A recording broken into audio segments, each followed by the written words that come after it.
Parece que não há qualquer preocupação por parte do governo Lula em relação a esse julgamento. É isso, Sakamoto? Eu acho que o governo Lula não precisa se preocupar com relação ao julgamento, né? O próprio governo, o advogado Bolsonaro nem pode reclamar porque teve litigens que foram arquivadas também do Bolsonaro, três ações que foram arquivadas, né? Então, o Tribunal Superior Eleitoral não deve condenar, né, ou deve causar nenhum problema para essas ações, né? Elas não têm lastro, né? E, inclusive, todas essas ações em comparação e ao lado das ações que correm contra Jair Bolsonaro parecem piada, né?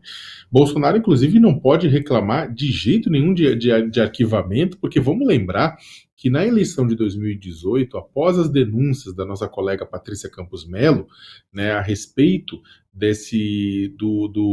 de impulsionamento ilegal obtido através de empresários bolsonaristas a material de campanha de Bolsonaro e contra Fernando Haddad na eleição de 2018, o TSE também não condenou Bolsonaro. O Bolsonaro não perdeu o cargo por conta disso na época. O ministro Alexandre de Moraes até aproveitou na época e falou: olha, a gente, esse caso, criticou, né?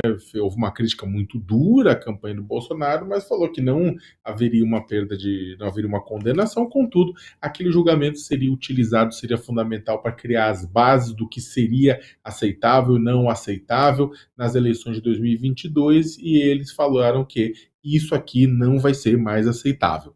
Né? Então, o que acontece? O Bolsonaro foi, inclusive, aliviaram para o Bolsonaro naquela época. Muita gente criticou o TSE, né? Muita gente, claro, do campo lulista criticou o TSE, do campo petista, e agora, exatamente por causa disso, os bolsonaristas não podem reclamar. Né? Agora, lembrar que semana que vem tem o tal julgamento exatamente do do hackeamento bolsonarista com relação às comemorações do 7 de setembro. Bolsonaro, como a gente já tinha comentado nesse programa, utilizou-se das celebrações do 7 de setembro, tanto aquelas que foram pagas com recursos públicos em Brasília, quanto aquelas também que foi utilizado recursos públicos no Rio de Janeiro, em Copacabana, para fazer suas micaretas eleitorais, para utilizar-se também do ponto de vista eleitoral. Ele fala que foram dois momentos diferentes, com palcos diferentes. Um ele estava com faixa, outro ele estava sem faixa, o que é uma estupidez, é o mesmo Bolsonaro. E é claro que ele utilizou e se beneficiou daquele processo público do 7 de setembro, do bicentenário da independência, para um caráter não apenas eleitoreiro, mas também de ataque à democracia, de ataque às urnas eletrônicas, de ataque ao sistema eletrônico de votação, e motivo pelo qual ele deve ser julgado na próxima semana, provavelmente no dia 24. Bom, até nos votos e na análise, o presidente do Tribunal Superior Eleitoral, o Alexandre de Moraes, ele até deu uma cutucada ali no legislativo, né? Porque nesse caso aí desse julgamento do Lula tem a ver com isso, tem a ver com a regulamentação, né, das redes sociais.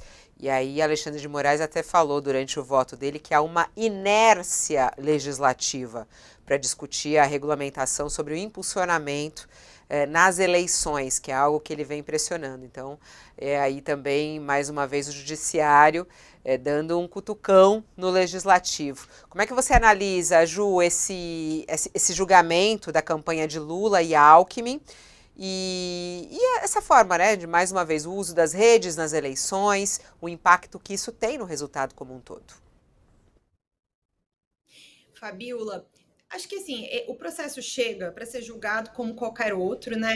Essa fase, ela de fato não é uma ação que vai ameaçar o mandato do Lula, não tem nenhum bastidor nesse sentido em Brasília, e sequer é um assunto de preocupação dos petistas nos últimos dias, inclusive porque o que a gente vem conversando, além dos assuntos relacionados à ajuda aos brasileiros e a situação em Israel e Gaza, né? Do que tomou conta dos últimos dias, a grande questão que está lá no bastidor do Lula é a escolha do próximo ministro do Supremo Tribunal Federal e a escolha da Procuradoria-Geral da República, que a gente vai falar na frente. É isso que está no bastidor. Não é esse julgamento, não há preocupação nenhuma.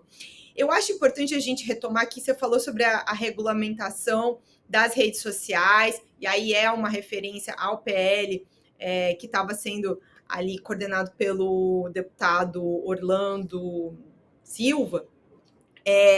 Só que aí, assim, eu já falei disso aqui uma vez, acho que é importante a gente também retomar. Falta uma regulamentação também sobre como o presidente em exercício vai se colocar na disputa para uso do espaço público, né, nesse momento. É sempre uma questão. O presidente fazer entrevista da biblioteca do Palácio da Alvorada, usar o espaço do Palácio do Planalto, porque ele não deixa de governar nesse período. Era necessário uma regulamentação, regras mais claras, para também punir de maneira mais clara o candidato de ocasião.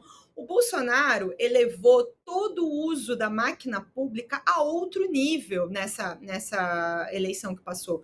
Tudo que ele pôde fazer até o último dia, até aquelas operações da PRF no dia da eleição para evitar que as pessoas chegassem às zonas de votação, até isso foi feito. Então, é até difícil de resumir tudo que o Bolsonaro fez. Aqui o Josias citou algumas coisas, o Léo outras. É quase difícil, aqui a gente vai precisar de uns 2 programas para poder conseguir lembrar de absolutamente tudo que foi feito como abuso de poder político e econômico durante a eleição, para que o Bolsonaro tentasse se reeleger. Agora, ele fez isso não significa que outro candidato não pode fazer de novo. Então, a gente precisava ter isso mais claro, configurado, preciso, para que sim, o tribunal pudesse agir até, inclusive, no momento em que essas coisas estão acontecendo, né?